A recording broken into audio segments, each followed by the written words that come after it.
Hey, everybody, it's Scott Steen with winnersandwhiners.com. It's Friday, everybody. Congratulations. You have made it through another week, and we're going to reward you with a triple shot of today in sports betting.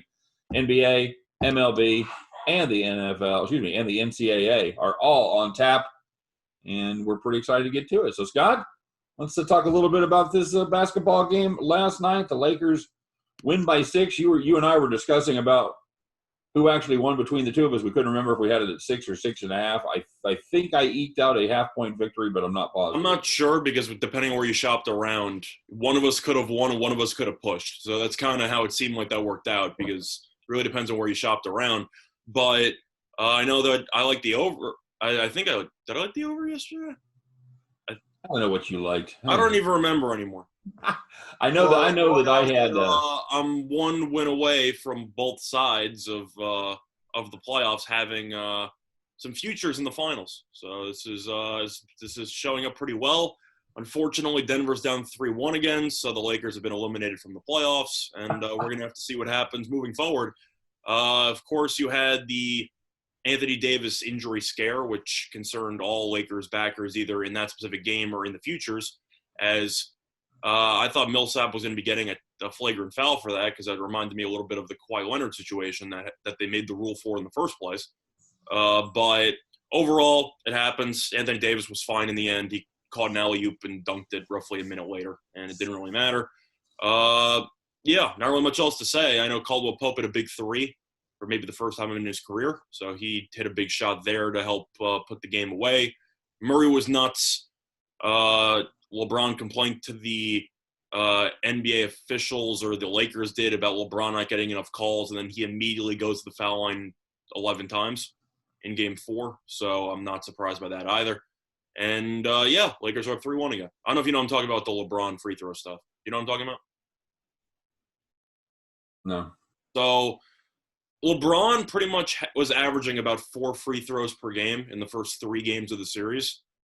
And the Lakers complained to the I don't want to say the head of the officials, or they complained to some entity and basically said, LeBron's getting fouled more, you're not refereeing him properly, whatever.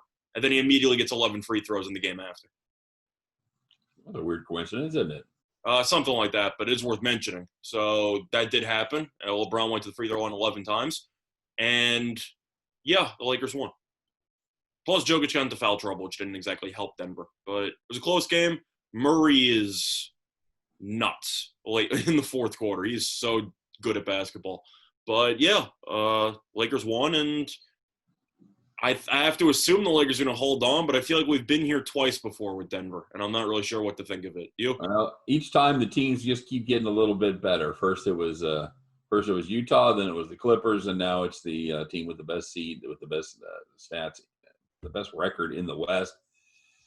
No, Scott, I mean, call me a skeptic. I told you yesterday that nobody's coming back from 3 2-game deficits, and I feel the same way now that it's a 2-game deficit again at 3-1. That's the thing, though, is that these last couple of games have been really, really close. Like, Denver's been really competitive in this series, and I know that they're down 3-1. Game 2, they probably should have won. Mason Plumlee fell asleep, and then you had AD who made that buzzer beater 3. The game after was very close. The Nuggets ended up winning, but that game was very close. And then Game 4, the game yesterday, the Nuggets hung around. The Lakers seemed like they were going to put it away on numerous occasions, and they never could. And the Lakers held on and won in the end. But these games have been pretty close. Denver's been hanging tough. Yeah, I mean the Lakers. They outscored Denver by 7 in the first quarter. They put up 37 in the first quarter, and Denver outscores them by 1 the rest of the way. So right, so they're not outclassed. They have some confidence. They believe they can win, but I believe in the end the Lakers just have the superior team. I think I actually remembered. I think I leaned to the under in the Lakers game, but that was solely because I thought the line was too high and ended up dropping to like 213 or 212, so I ended up losing that.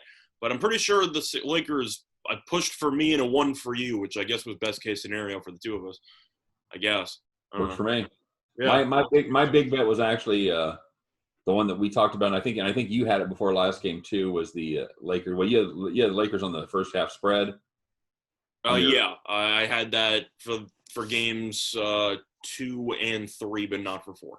Well, I went and just played the Lakers team total over, and that worked out. It was 57, and that worked out. And the spread okay. also worked out for the first. Barely. Had a wide open look at the buzzer for a 3-pointer that would have beat the number, and never in doubt. And he missed it. So yeah, never a doubt, buddy. All right, so let's talk about tonight. We've got we got the Boston Celtics and the Miami Heat on tap here. This is a game that I don't know, man. This series feels closer than 3-1. Miami's up 3-1, and yet it feels like we've spent the entire time talking about Boston. And I guess the question is, guys, did they put them away tonight? Boston is still they're just, they said, well, Boston was a 3-point favorite the last 2 games. That didn't work out. Let's make them a 3.5-point favorite. It's a must-win for Boston, though, Scott. Do you care about that? No, not really. I know that Miami had a chance to close out the Bucks in the last round, and Miami was unable to do so in Game 4. So Miami's had some closeout game opportunities, and they're not 100%. So that is something to keep in mind potentially, as just because the fact that Miami is, a threat to make it to the NBA Finals doesn't mean that they're automatically going to win, because they have lost before in closeout games, and Giannis didn't even play the entire second half in that game. Right. Do I think the Celtics are going to put up more effort? No, because it's the same conversation we have in baseball every time, which insinuates that they're not trying to win unless they're facing elimination. That's the thing about this series, though, is that even the games that Boston won 1 game in blowout fashion, and the Heat have won 3 very close games. That's been kind of what's happened in the series. I don't think you can really argue about that. Now, you had a massive outlier last game, because I don't think Tyler Herro is going for 30 again in this series.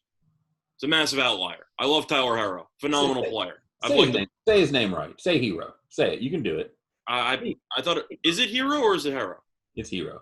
I've heard conflicting pronunciations from numerous sources. I think it might be a situation like Jokic and Jokic. I've heard numerous things. It's still Jokic. I believe that. I think it's like Joe Theismann. Like up until the time that he started college, he was actually named Joe. His name was actually Joe Theismann. It's better than for Favre than Favre. But well, yeah. But they changed. He changed the pronunciation when he was in college to Joe Theismann to rhyme with Heisman. I know that's just a good marketing technique. So I got to believe that perhaps Tyler grew up with the last name of Herro, but once he got to college and the pros, I think he became Tyler Hero. I'm not sure. I used to call him Hero, and then I switched it to Herro because I thought it was Herro, and then apparently I'm supposed to switch it back to Hero now. So I'm all over the place. I'm holding out for a Herro. It's fine. Yeah, but either way, the Heat needed a hero in Game 3. And in Game 4, I mean, and Hero ended up having 37. Do I think it's going to happen again? No. So guys have to figure that out. I think Tatum will play a lot better. I'll tell you that much. If I'm looking at player props, I'll be looking at Tatum overs because he took over that second half, and he was awful in the first half. I don't think he scored in the first half, or he might have made a 3-point. Did he score in the first half? I don't think he scored in the first half. I don't know. I don't have the breakdown. I'm pretty sure it's 0 points at halftime. And yet he still finished in the 20s because he took over the game in the third and fourth. The issue that Boston has is that besides Tatum, a lot of their supporting cast or whatever just hasn't really done too well. I know Kemba's had some moments, but he's turned the ball over a lot. Jaylen Brown's good, but he seems to vanish at various points in every single game. Gordon Hayward was good in the third quarter, didn't really do much for the other 3. I think if the Celtics are going to win, I think Tatum's going to have to have a really good game. I do know that Adebayo will be playing with the wrist injury. I don't know how serious the injury is, but he's not going to be missing any time, which is a very good sign for Miami. I guess conceptually, if I'm leaning anywhere in this game, I kind of have to lean to the over, right? Yeah. At 213, I mean, you've seen the game go. You've seen the series have more high-scoring games than what the odds makers have anticipated. Especially Agreed. In elimination games, even if it's a 10-point game late, Boston's going to be tackling people out there. Well, and the last game, it ended up going comfortably over the 210, but it could have gone under quite easily, as it was sitting on 208, and Boston hit the big shot that if they don't hit that game ends at 208, and they hit the big 3-pointer there. I'm just saying that 3 of the 4 games, I do know that the first game went to overtime, so I am aware of that. But 3 of the first 4 games in this series have totaled at least 221 points, and the total's at 213. Agreed. And you can't discount the possibility of overtime. Yeah, of course not. You can't make believe like that's some big one-off outlier, because these teams are very, very even. Right. 3 of these 4 games have been 5 points or less. Yeah. And the other one was 11 points, which ain't exactly a blowout. It means you were probably pretty close throughout most of the game. Now let me ask you a question. Sure. Since we're talking about spreads and totals and everything like that. Now I know that the spread. I'm assuming both of us are leaning Miami. I'm not touching the spread because I have no thoughts on this matchup, because I think Boston. That's the thing about Boston, is that that one of these teams could win, and it wouldn't really surprise you. There's no outcome here that surprises me. No, and like I said, 2 of the games have ended at 3. One of them ended at 5, and the spread's 3.5. Now, any handicapper that comes before you and says, "I am actually absolutely locked into this game, and I know what's going to happen tonight," they're full of shit, Scott. That's a fair point. It's just the way it is. Now, if you want to lean towards a total, if there's kind of a trend there, that's a different situation. But to say that you're locked in on a side here, you're not being honest with your customers or with yourself, because there's no way that there's any way to be locked in on this game. These games have been fluid. All of them could have gone either way. The last time they played the game, Boston played the game that you thought they were going to do before, where they put Cantor on the bench. Cantor did not play. Yeah, he shouldn't be playing. And Williams got the minutes. I think Williams needs more minutes. Well, they just, at the end of the day, they just don't have an answer for Adebayo. Oh, correct. I'm just stating a fact that I said a long time ago. Cantor cannot be playing in the series, and yet they kept playing him. Now they finally stopped, and Boston's had more success. So, well, when you're rotating some combination of Tice, Williams, and Cantor through there, you're just rearranging the deck chairs on the Titanic, because none of those guys, no matter what combination you put out there, no matter how many minutes each of them play, none of them are going to be able to take care of Adebayo. That's just the way it is. So, just for one quick question, I have to ask it. I know that Boston's very limited from a big man perspective. Do you think Tice is playing too many minutes? Yeah, I don't know.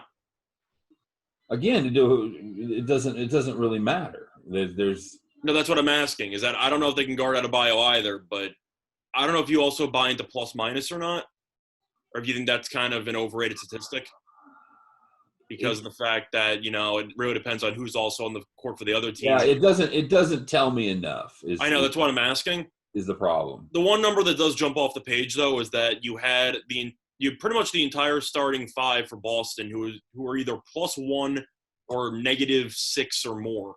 Right. And yet you look through the actual depth chart, and Williams plays 12 minutes and is a +10. It's a +10 in 12 minutes? Well, here's my question. Are they putting Williams out there when Adebayo has a blow? That's the point, is I don't know what you're supposed to do there. Now, I do think that Adebayo's wrist could play a factor moving forward because it could have limited his efficiency.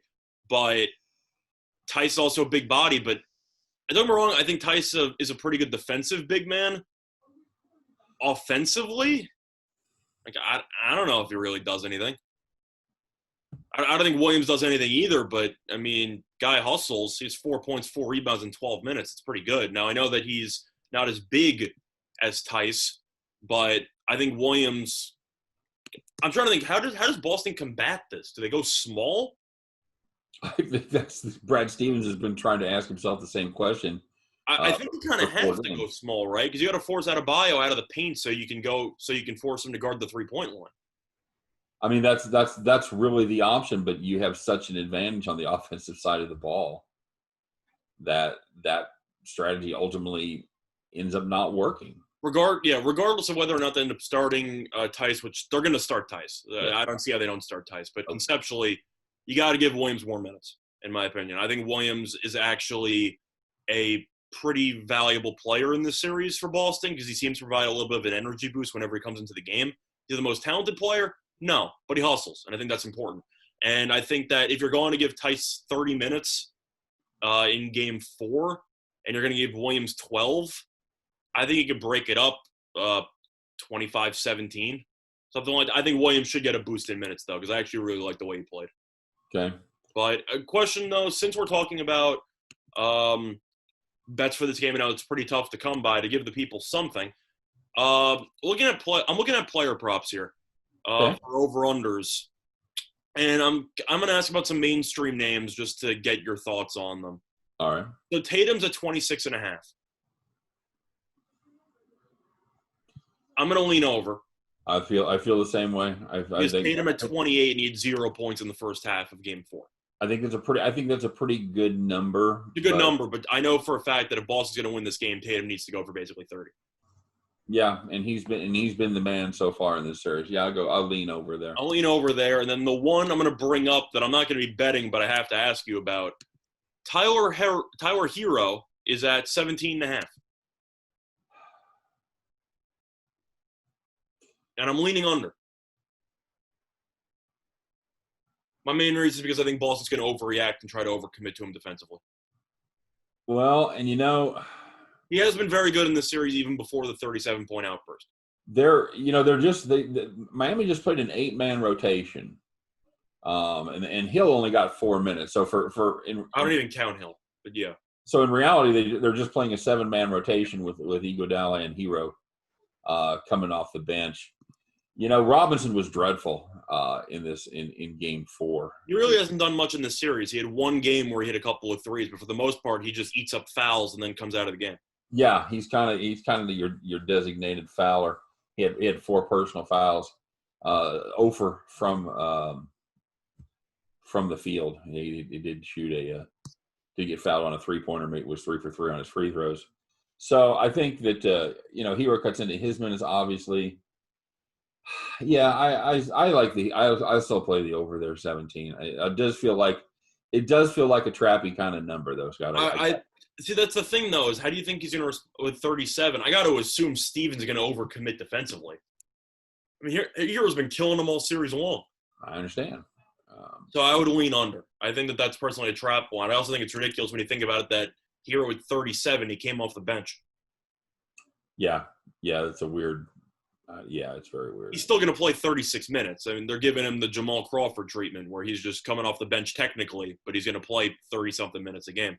But for Miami, one player I'm looking at, I know that he shoots enough to go over this total.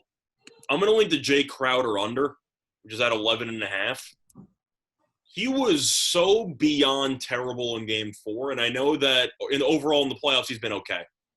But at some point, when you're using a 7 or an 8-man rotation, and you have Hero coming off the bench, Robinson hopefully can play more minutes. You still have Butler, you still have Adebayo, but you go through the entire lineup.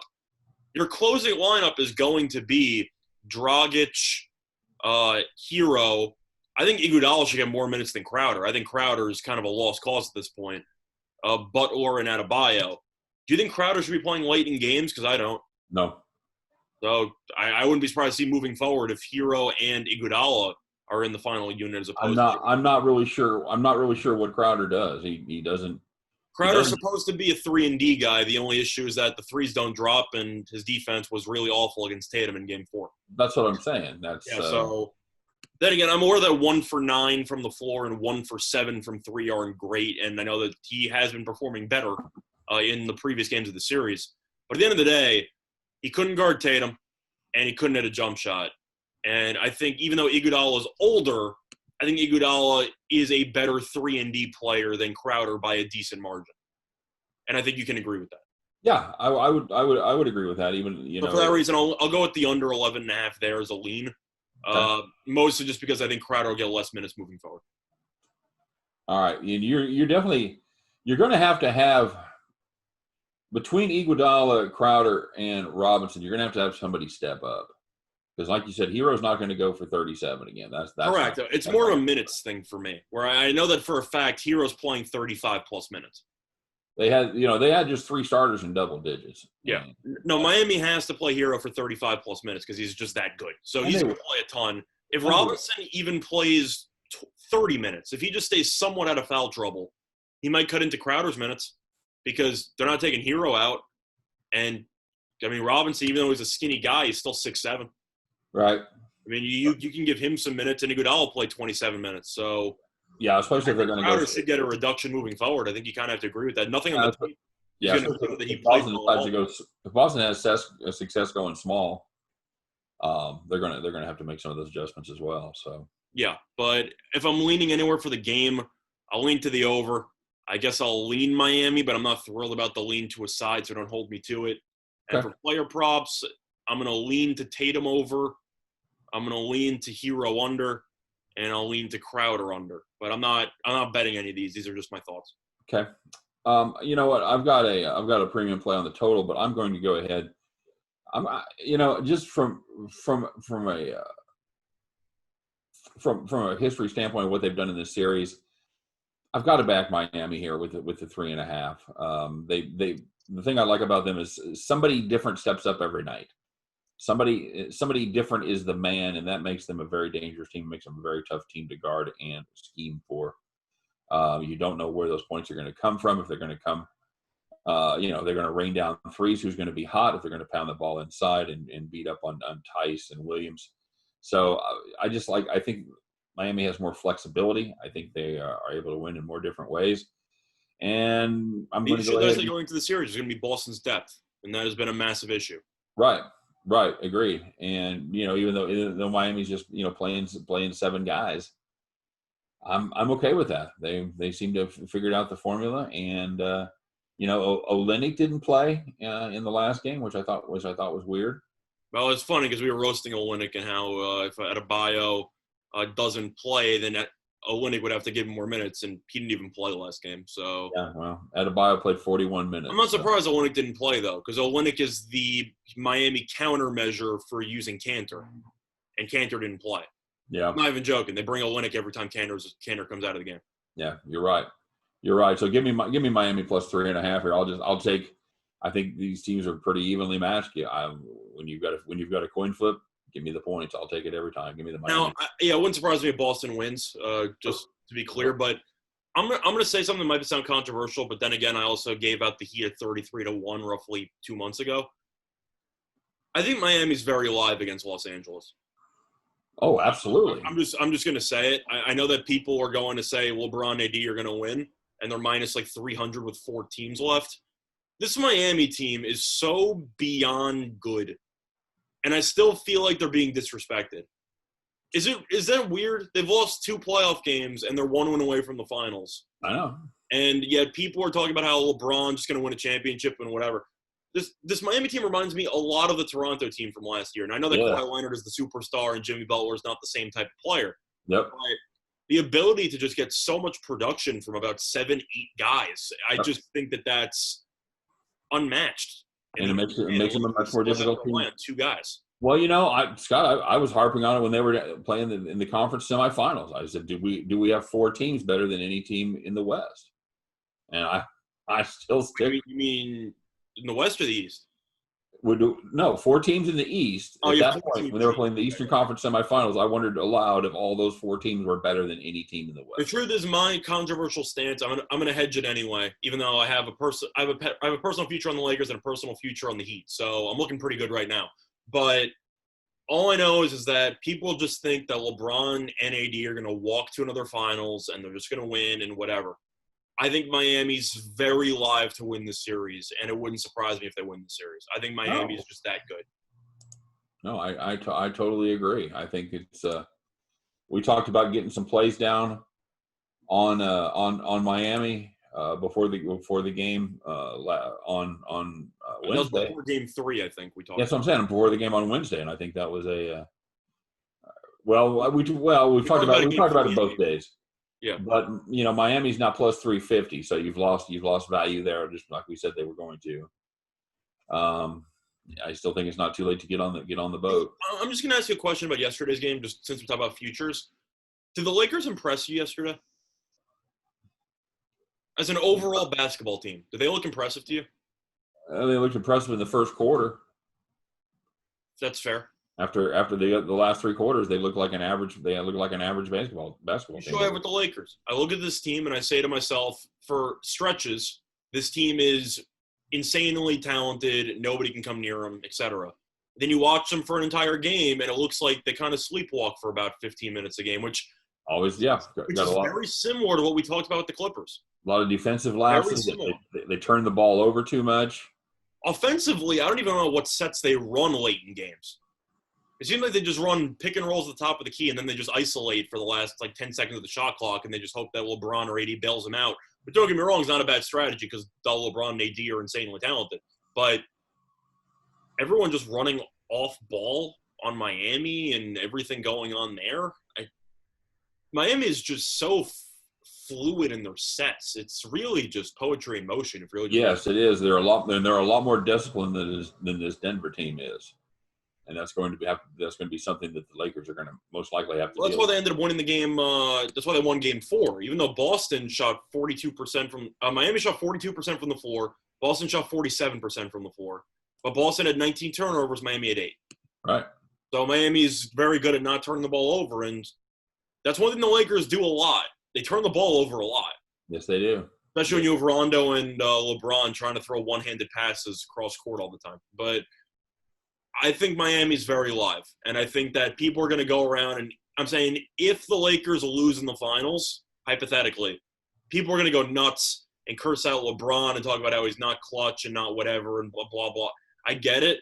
I'm just saying Miami's really, really good. Yes. And that should not be earth-shattering to anybody. If it still is, by now, Miami play enough.